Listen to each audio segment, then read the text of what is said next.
What's happening, folks? Back with another reaction, back with some more Bad Religion. Once again, big shout out to Paulie for sending me a copy of the only Bad Religion album I never had, which is to say the very difficult to obtain Into the Unknown. And yeah, I mentioned it before, so I'll be brief, but this is an album that they came out with after How Could Hell Be Any Worse? And it's ultimately one they have since disavowed and even pulled from their catalog, meaning you can't buy this through Epitaph. And I think there are a lot of like bootlegs going around, which is a testament to the fact that, you know, if you Bad Religion, they're extremely popular. If you like take an album out of circulation, people are going to try to find maybe even more vigorously copies, just because it makes people wonder, like, you know, why? Like, why is this now seen as not reflective of their catalog? And obviously the reason is this is essentially a prog rock record with keyboards and has a very different feel than the hardcore, you know, West Coast punk rock style that not only are they known for, but they help to craft and to sort of define. And yeah, I mentioned it before. Again, this group, I've known their tunes for many, many years. So when it comes to their lyrics, there's very few songs where I don't know them pretty much by memory. But as we go through this album, it's essentially like other deep dives I'm doing, where I'm listening to something for the first time and I have no clue what the title might mean and so on. And given that it's been like that, I haven't made a point, or I haven't gone online and looked up the lyrics. I'm just going to go through this and experience it the way I do a lot of other reactions. So once again, big shout out to Paulie for sending this over. We're going to jump back to the beginning of the tune because I had heard Time and Disregard before, so I started with that one, but it's actually the fourth tune. So we're going to jump back to the first track and now just go through it chronologically. And the first track is It's Only Over When, ellipsis. So yeah, I'm not sure what the finish to that statement will be. Perhaps we'll get a few different versions of it. Sometimes they do that where, you know, it's a similar line, but each time it comes around it's slightly altered, perhaps changing the dynamic or perhaps giving different variants of the dynamic. So yeah, it's only over when something. I'm curious what the situation is, if we're talking about Earth or humanity. A lot of their songs speak to like larger anthropological trajectories and issues, as well as the more personal and psychological. But let's see what it is. This is Bad Religion, It's Only Over When, followed by an ellipsis, which is to say the three dots. And yeah, it's the first track on their 19, is it 83? I think it's 83, right? I'm suddenly forgetting in the moment, so 1 second. Let us look this up. Okay, so this, whoops. Alright, fine, just be like that. Yeah, 83. So, from 1983, this is Bad Religion, It's Only Over When.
that line about the hammer comes down, you don't hear a sound.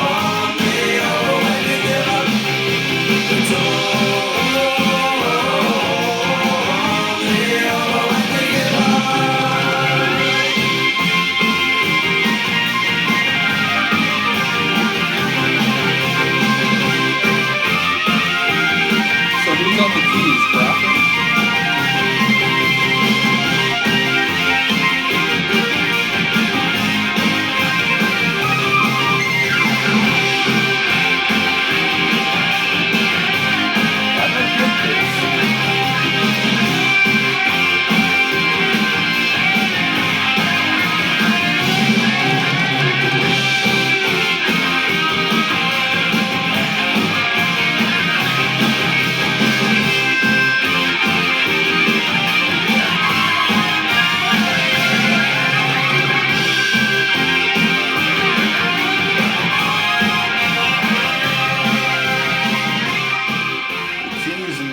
Combo is nice. So yeah, again, it's completely unlike the Bad Religion I know, but given that I had some sense of what this album will be overall, even though I'd only heard, as far as I know, one of the tunes, yeah, this is, it's still like really surprising to hear, but I enjoy it. Like, I don't think that sounds bad. The only thing I would say is that the raw recording sounding of it, which is, you know, it's similar to the raw sound of How Could Hell Be Any Worse, but because that's a, you know, sort of dirty, smoky, you know, rip-roaring, like, hardcore punk album, the sonic atmosphere of that raw type of recording sound, I think, fits it perfectly. Here, it feels like you wish it would be a little cleaned up. It'd be a little crisper in terms of the, like, recording. But again, I get it. They were an independent label, like, you know, working outside the major music industry studios and so on. But yeah, like I said, I think the sound of the recording fits that early 80s hardcore. You know, it's the same thing with like early Subhumans records and so on. It's not the absolute like crispest, like best mastering ever, but it's perfect for like the sonic atmosphere for what it is.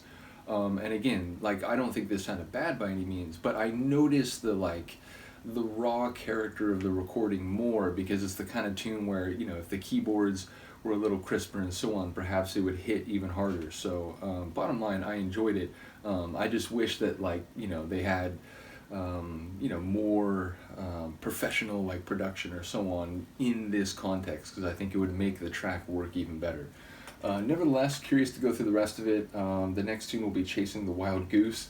I do enjoy the title there, so we'll see what that's about. Once again, big shout out to Paulie for this, and for sending the vinyl copy of How Could Hell Be Any Worse, and for sending Strung Out. You know, multiple albums that we haven't even gotten to. I did want to ask, you know, I mentioned the next tune will be going on to the Twisted by Design album, which is actually one that I had back in the day, and was the first reaction I did for the Strung Out deep dive, was for Too Close to See, but I couldn't find the disc, and so I ended up having to listen to like not a great MP3 on my computer. So here's my question. I already reacted to it, I already talked about it a little bit. To Paulie and anyone else who's following the Strung Out deep dive, like, should I do that track again, or should I just skip to the second track of the album? I'm amenable, like, either way. I wouldn't mind talking about it again, and obviously it'll sound a little better. It'll just be like, you know, so like I said before, I do think that line about, you know, when it all becomes a blur and so on. So, like, essentially I'm going to repeat myself, but if you think it's still worth it to go through, I will react to that one. Otherwise, I'll jump on to the second one. Either way, looking forward to starting that. Once again, big shout out to Paulie for sending this. Let me know what you think. I will see you next time. Peace.